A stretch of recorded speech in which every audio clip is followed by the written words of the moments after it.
What's poppin'? It's your boy Maria Pearly. I'm an art director and graphic designer and obsessed with all things thrifting. Since '09, I've successfully put together stylish outfits for less than a Nando's meal. Come with me on this fun, whimsical adventure, joined by my guests in this 4-part series exploring everything thrift related in the streets of London. I love a car boot sale. I mean, who doesn't? I couldn't do this series without taking you guys with me to one of my faves, Pimlico car boot sale, with my absolute fave, Coco Mell. Coco's a longtime friend of mine. We came up together in this industry. She's an incredible stylist, creative consultant, and founder of CMC Agency, home to unrivaled creative excellence rooted in Caribbean culture. Ooh! Ooh, I love it when she goes. Cameras go, flash. Ooh, I love it when she goes. Cameras go, flash. What's your best find of the day? Best find was the jersey I sprinted for halfway across the parking lot to secure for £5. Technically £4/5 I got it for in the end. That's definitely my best find, I think. Okay. And you? I'm torn between that and the Hollywood tees that I got. I think the Grenada cover. And the Grenada set. See, I can't. This is what I mean. I can't decide. I think Grenada would, but personally for me, for you, I'm not even Grenadian. Yeah, but someone is. Mm-hmm. How did you like gain that superpower? Like what is it that throughout the years of shopping you've just been able to now do it just by sight? I think it's a lot of trial and error. A lot of trial and error. A lot of buying shit. A lot of buying shit and coming home and it doesn't fit me. Part. And there's a lot of things now, right? And it's just so painful. There's a lot of like gems that I've bought. Yeah, that you and can't. they don't fit me anymore. You but I refuse to get rid of them. I refuse to get rid of them because it's like a lot of the stuff. I'm getting stuff that's I've had bits of clothes that's lasted me like 8, 10 plus decades, years. yeah. Like going into 15, right? Yeah. And now my good old body has gone through my second puberty. So I went through my second puberty at 29. Wow. And now these things don't fit. Don't fit anymore. So I don't know about you, but now I feel like I'm having to shop for my new body. Yeah. I can't really go by, I remember I've got something similar to that so I can get that size. No, I have to buy the size I see in front of me there and then. Like I can't be doing reminiscing on the past, on what was.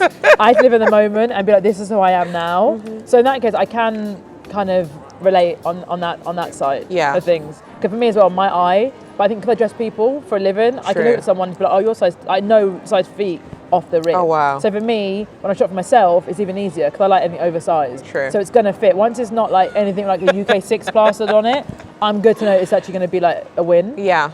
To be honest, one thing that I have realised in terms of vintage shopping and I guess being in the industry, I used to start in style anymore. You're still there.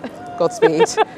Is that vintage shopping, there was a particular size that everyone had to be. So that's why I can look at a pair of trousers that are vintage and they're a size 14 and they don't fit me. Yeah. But then even in this, I feel like at a point, maybe around like the 90s or the mid 2000s, it was actually catered to black women's bodies. Yeah. Even when it was like the low rise, it was like, but you know that is, you had Fat Palm, you had Rockaware, you exactly. had all these brands that we actually kind of like popularised. Were pioneered by black people as well. Therefore, so they we knew can it was cater going to to fit. that. Right. Guaranteed. And I feel like now, as it's rolling into fast fashion, it's gone back to we don't care.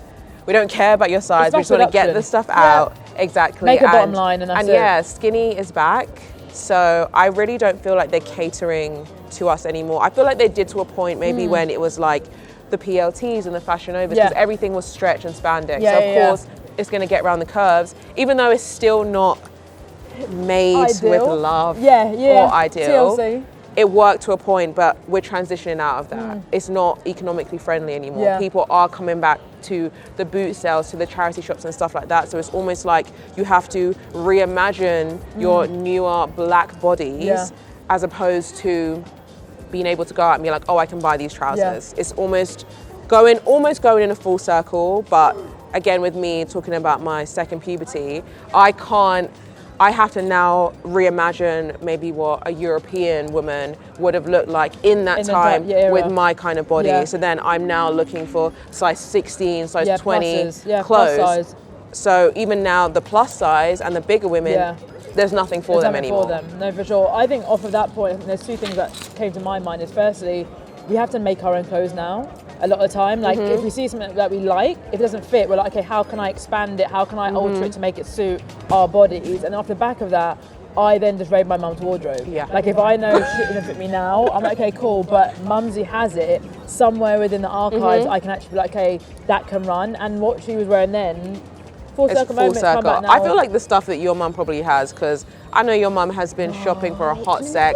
I feel like the stuff your mum has probably come round maybe like 3 or 4 times. Multiple. It's like solar eclipses. Literally. Like literally 100%. In my lifetime I've seen 2. Like every decade it's coming back and she's just got it on tap. So for me, I'm like, I'm ready to dive in every season. I'm like, what we got new? What we got? What can I come through?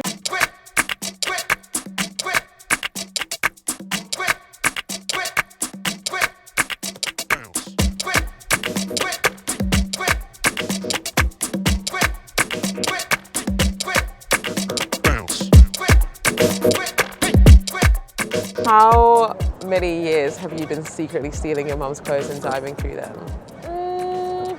Has she always been this way? Has she always gone into charity shops and car boot sales? Before I was born, I'm 30. Wow. So she's been doing this, like this literally is a lifestyle for her. Like this isn't like, oh, hobby. This is literally like her day to day.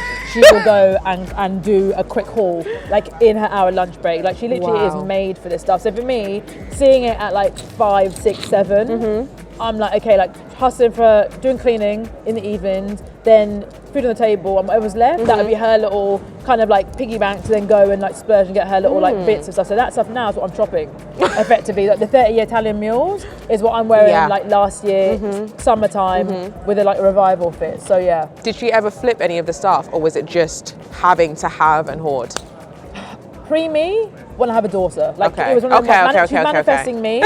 So when I came along, she's like, okay, let me wait till she goes into it. Now I'm at that point, it's like, oh, save it for your grandkids. So now it's become like a family heirloom. Oh, that's really nice. Really sometimes she is parting with small, but not enough. Not at the rate that the family knows. She needs to. What about you though? I feel like, have you like, with having so many sisters, it being like literally a full female household, you must have had gems from mumsy down to like your older sisters. That's quite, do you know what? I don't know why I didn't think about that. I literally have 4 sisters and a mum, right? And a daughter. There's just, I'm surrounded by estrogen all the time. So how it was, when I was younger, I was kind of embarrassed. My mum didn't really, my mum would go to charity shops and vintage shops, mainly vintage, because there is a difference. There is a difference between vintage and charity, right? FYI. So she would go into a lot of them and I would just be embarrassed. I didn't want to wear the secondhand stuff. But then she would get bits and I didn't really care for them. And at the time, I was like more following trends. There was like Tammy Girl, E-Tam. I remember. All of that. That was where I was. I wanted to wear the little halter neck. You were what, girl? Eisenegger. It's like a German, like it was like androgynous brand. It was like combat pants. And, but Tammy Girl, I'd done a little. I did a bit. So I had that side of me that was like super girly, and then I had the grunger side, right, with like the DCs and the big jeans, all of that. Yes, Osiris's. So that's where I was. So I think when I got to maybe my late teens and I became more of like a vintage babe, like a fashion babe, I was like, oh, mum, you've got the blazer that I've been looking for, and you've got this that I've been looking for. And when you started earning your own money, like that's when the turning point was. I was getting my own funds in and working for it, and I'm like, okay, this actually is no joke. Right. Like, a new, can I get the new trainers in JD and All Sports? That's actually not the flex. The flex is actually kind of retaining your money as much as you can and actually being really smart when you're spending it. Exactly. So that's what I started to do. So I steal things from my mum, and I was like, oh, this is like vintage. Let me go to the charity shops and find these things. Oh my God, I'm getting a bargain. And then my sisters aren't as fashion forward as I am. I'm probably the most experimental. I mean, my sisters accumulate the same amount of jewelry and stuff like that, but I feel like I remained in this world the most. Yeah, I remained in this world the most, and I just felt like it was for me, because there's a thing of being able to understand the trends and know which trends are coming, but then not necessarily get it from the stores themselves. It's like I can find a vintage version of whatever's on trend. Like now there's a lot of like the puffer skirts and things like that, and all of that. Trousers, right, and I've got this skirt that I think I got for like £5. Do you know what I mean? And I still kind of look on trend, and I'm still part of it, but I still have my own style. Because you're not on you're like you're not subscribing. It's Exactly, organic. exactly, Do you know what I mean? Kind exactly. of thing. It's like, okay, if you meet a trend, check, great, but it's not like you'll be on. And Yeah, then you go out. I'm You're not like, set out. You're not like steam trained, but I got to be on this trend. Like that's not what it is. 100%. I've no excuse. I just want you to use me. Take me and abuse me. I got no taboos. I make a trade for you. Do anything you want me to. Is there a fine line between collecting and hoarding? Maybe for some, not for my mum. No, she's the anomaly amongst the droves. I think she's operating at a hoarding level. Like I love her Okay. to death, but it's definitely that point, like for sure. And she's iconically known for that. Okay. And it's one of the ones where like any of my siblings, I need anything. Mum, hey, I need 34 waist jeans. Do you have it in black? Oh yeah, give me a day or two, and she's rustling it up. Like not even kidding you. Like, or I've got an event, occasion. She'll be like, okay, how much you want to spend? We'll say budget 20. Okay, cool. Bang, bing, bang, bong. Located it. Wow. And she's like hand delivering it, like personally. Like, and it's a whole experience for her because I think she loves the buzz of it and like the adrenaline, endorphins running. Like that's her workout, that's her gains, that's her cardio, that's everything in one for her. Like she literally just lives and breathes it. Wow. So yeah, and she's at least 30 years deep. Like Wow. for real. So for people collecting, would you say that collectibles are more specifically for items, or can it be collectibles across every kind of genre? I think because I collect sneakers, so I can kind of like define it to me, and I collect sneakers, add sneakers alone. That's I categorize it. Whereas I feel like if you hoard, for example, you're open to anything. True. Do you know what I mean? Like I feel like when you're collecting something, it's really refined. It's a bit more thought after, and maybe like you're doing it in order to sell. Whereas hoarding, you're retaining just to have, it. Yeah, it's just right. to have, whether as for whatever reason that may come from. So yeah, I think there's definitely a point of difference between the two. Like I identify as a collector, Okay. but my partner will say I'm a hoarder. So potato, right? So when it comes to you, say like buying something that maybe isn't a perfect fit, how do you look to like adapt it and even like upcycle it so you can actually get wear out of said item? This is something that people don't know, but I actually have a degree in fashion and textiles. Come on, okay. I actually know how to use a sewing machine, so I can do it myself if I can be bothered. CBA, yeah. When I get an item that like doesn't fit me properly, there's a few options. I can either cut it, Immediate go-to. literally Yeah. get my fabric shears and be like, okay, does it work better as a top? I found this oversized Moschino jumper and then I just sliced it dye. and it looked gorgeous, And it worked. oversized. Yeah, it's really nice. So I either do that, I go to the dry cleaners. Most dry cleaners Interesting. have a sewing machine, but people just overlook it. Yeah. So when I go there, that's when I get myself scared. tailored. That's a risk for me. Really? Yeah, I can't miss that. I've done it multiple times. I even had a dress that I couldn't fit into anymore, you know, second puberty, Puberty, you new know. body. So I had to get the buttons moved. And they did it with ease. Yeah, so what I did, I had like tailor's chalk where I'd mark it and be like, this is where I want the buttons to go. With instructions. Yeah, of course. I don't just give it to them. Most of the times I would either, if I want to make a skirt shorter, I would mark it already and be like, I want it to be this length, and then they do it to that length. So Okay. that's mainly where I go. If I need something super, super specific, I might holler at a friend. I have a Yeah. couple of people who are tailors, or even if my mum recommends someone to me and have that done.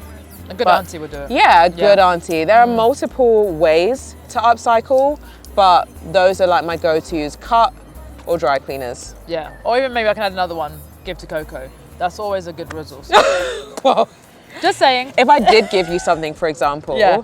would you ever use any thrifting or anything that you found, either eBay, car boots or whatever? Do you use any of that in your shoots or your pieces? Because I've heard this stigma around stylists should never use their own bits. They should just solely, Really? yeah. I remember I did a shoot ages ago and we didn't have any budget or yeah. anything. So me and my sister, we just had a load of stuff that we had thrifted or ours and we just brought all of mass- that. yeah. And I remember when we put that online or just uploaded it, someone like DM'd me and they were like, a stylist should never use their own bits. And I was just like, oh, okay, I If didn't you're know that privileged, was... then I'm Right. sure that would work. But for those of us, i.e. moi, that's never been it. Like I've always had to use my own stuff from like day dot when I started. It was just like my streetwear collection.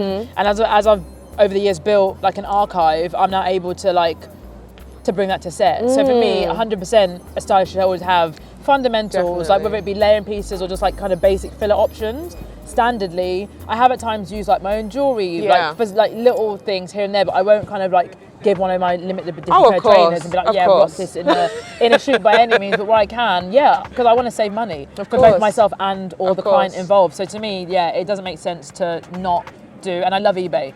eBay is a good one just because like little knickknacks, and even Amazon now for me as well. Now that's kind of become a lot more mainstream. I'm utilising that side of things, but where I can, I like eBay. So normally the ratio I get is 80-20. Okay. 80 for their brand and then 20% non-branded. Got ya. So that non-branded can come from my archive stuff, or it could be thrifting, or if I needed a quick turnaround, I would just go to High Street and I would just buy kind of like whatever's kind of like going and available then. So that's normally how I do it. But where I can, for example, get a gig with a client, then I can tap into like my PR agency marketing contacts and get multiple bulk of items cross branding. That's fine to do. It's just when I'm kind of contracted for one brand, I have to remain true to that one brand. ya. I can't deviate from that. So I think for me, now I'm kind of like, I've kind of changed gears and added like a talent onto my agency. I feel like I'm navigating with brands a lot differently than I was before when I was just solely a stylist. Now I'm an agency owner and founder, and that's a whole different, that's a whole different bag of tricks now that I need to kind of pull out the hat. Okay, expand on your agency, I'm all ears. Oh yeah, so CMC Agency is Caribbean Magna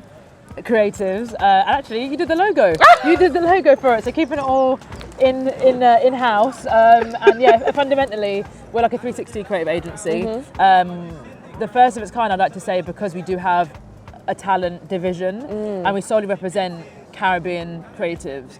So we have like nail tech, and amazing, like tattoo artists, runner, model, content creator, like, and it spans from like 20s up to 60-year-olds. Like I don't ever want to pigeon coop who we represent. So it's very open to all who are Caribbean bloodline. So why Caribbean? Why did you specifically choose that? Because I can't be part of your agency as an African, can I? So never to exclude, but we needed something for us by us. There's nothing out there in the market that I've seen, and we've done a lot of research that shows Caribbean openly unapologetic agency that says we're here loud and proud. And I think for us there was a calling for it. I was sick and tired of hearing briefs come in or seeing marketing campaigns around Caribbeans, but they were done by non-minorities. Not even, but non-minorities. And it actually like pained me to see like, why didn't you at least get someone to consult on it? And I know for a friendly fact there wasn't like a POC black person on it. In the room, or even part of the conversation. That's when I was like, I need to like stop this kind of happening. Hence why I've just tried to inject the agency where I can, because I feel like there's a real kind of calling for it. amazing. And then on top of that, you mentioned the age. Why did you choose to diversify that? I know it's kind of self-explanatory. No. But I think fundamentally black doesn't crack, for one. So half the time you don't even know who's 60, who's 12, who's whatever. So that in itself was already like an easy blind. But as well, like my mum, I casted her for like a campaign. Amazing. And she's 74 this year. Wow. So for me, by default, I couldn't restrict it. Because if ever mumsy wants to, opportunity comes in for her, I'm going to put her on. Of course. And I'm not going to be like, oh, well, sorry mum, you're 70 odd, so you can't be involved. I only want young guns.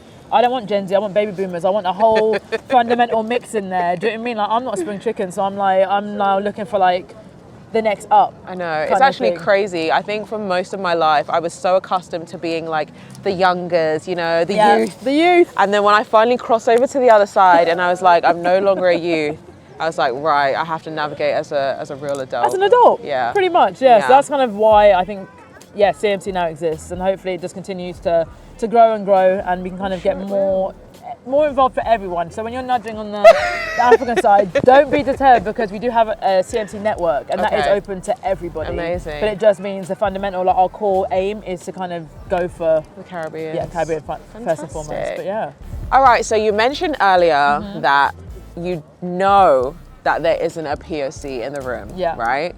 Do you feel like that is one of the main contributing factors as to why there isn't visibility and opportunities for people of color, African or Caribbean, or any other minority? Do you feel like that's the main thing, or are there other things that you feel collectively affect this?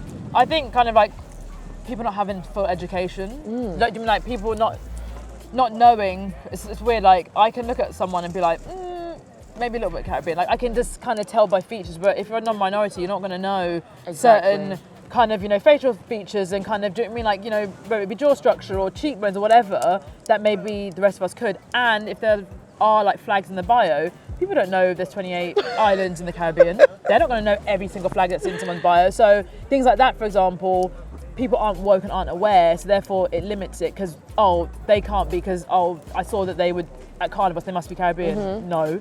Or they want to group everyone together. Naturally, brown skin did, oh, okay, so they must be from this place. Exactly. And half the time it's not it. And I think a lot of times also, in the Caribbean culture, typically, we're very fragmented. We're very much separate. So if you're doing something and you're doing it well, typically, I'm not really going to jive with you because I'm putting you on. And it's like, well, I'm not on yet. So it's like they want to put themselves on first and foremost before I help you. And that mentality to me, I'm like, we need to get out of that. That's a very dated mentality. And I'm like, there's enough food on the table we all can eat. Do you mean Absolutely. we all can eat at the same time? It doesn't have to be you first, me after. We can munch together. So I think for me, that's what I'm trying to advocate for more of. And that kind of is what I'm like, this needs to be happening a lot more fluidly and just like organically as well, kind of thing. So yeah, I think that's kind of why I'm pushing for us fundamentally. So I went to America and I knew I was going to be thrifting there, right? Coco is literally my sparring partner when it comes to thrifting, right? So I literally went to her and I was like, yo, I'm going to Dallas. I'm going to go to the thrift shops. Before I even finished my sentence, she was like, right, this is what you have to do. Itemized list. Literally, if you don't mind, would you please share with our lovely viewers the tips that you told me when I went thrifting in America and any other additional gems that people who want to get into thrifting or wouldn't know where to start, what would you say to them? Okay, so from the top, the tip the main tip I shared with you, was don't buy a suitcase from over here. That was it, right? I said to you, go to like Sally Army and spend like no more than $5 at most and just get a beta suitcase, like tapestry, your grandma's favorite setup, and that's what you bring the stuff back in. For overseas thrifting, that's what I would suggest would be get a case there, wherever you are. Yeah. But for the UK base, my trick is don't thrift in London. So sorry for you Londoners out there. It's not that bad. The price is that bad though. The goods are good, but the cost, like I kid you not, going like 30 miles out. No, it's true. I won't just go where I'm from, but where I'm from, for example, I can get Gucci, Prada, Louis, Burberry for £25. I can get it for less, babes. Just outside of London. That's my point though, outside of London. I know. It's not being in, like, don't go to Brick Lane. Like, that's what I'm saying, copying places like that and the mainstream, like, thrifting stores to me is not logical. When I was a kid coming up, oh yeah, I was there, can you know better? Yeah. But now I know and I'm aware, and as well, car boot sales. Like, open to everyone, a little £3 on the door, but you're not even feeling it in the whole scale of things. I love car boot sales especially. I think it's really good to literally go on to Google and just type in car boot sales. Where's your nearest? Yeah, car boot sales near me. See what's available, see what's there, have a browse, have a gander.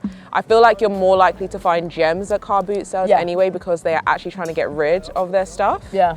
And you can haggle with them, you can bargain, whereas when you go to a charity shop, they have a set price, which can be a hit and miss, you know what I mean? You can haggle, but if Susie behind the counter doesn't want to budge, it is what it is. What the tag says is what the tag says. So whereas here, you can do a little offer by two, kind of get £1 off, and that pound you can then carry to the next seller, and then, and we should know, because we're looking for £1 for an hour. So, yeah. I got my bag. You did get your bag. I got my bag. You did get your bag. Thank you so much, my lovely Coco, my real friend. Well, all of my other guests are also my real friends. But I feel like, not us conjoining twins.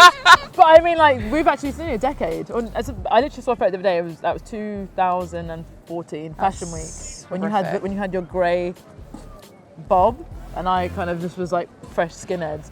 So it's 10 years deep, 10-year anniversary. So this is like a full circle moment. Oh my God, yeah. I think that's like the longest relationship I've ever had. Right here. I'm not even kidding you.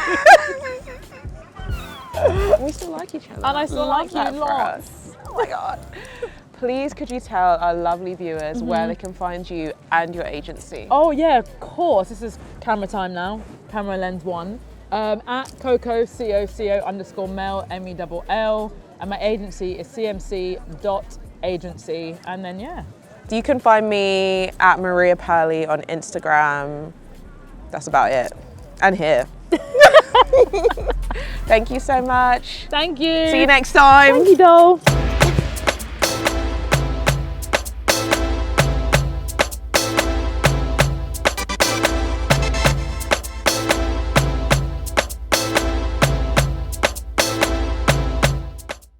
And I still got £20 on me, didn't I? I've got £2.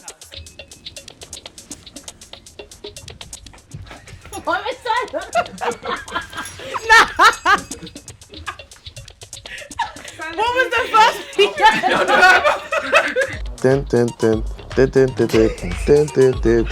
You know that record? You don't know it? So surely you know that record. I'm like, no. Oh my gosh, big record. I'm in two minds about dumpster diving. Dumpster diving. Have you heard of that? Yeah, Have I've you never done it? that. I've never done that. No. Hey, me in a dumpster? Yeah, Nah, something like that. no chance.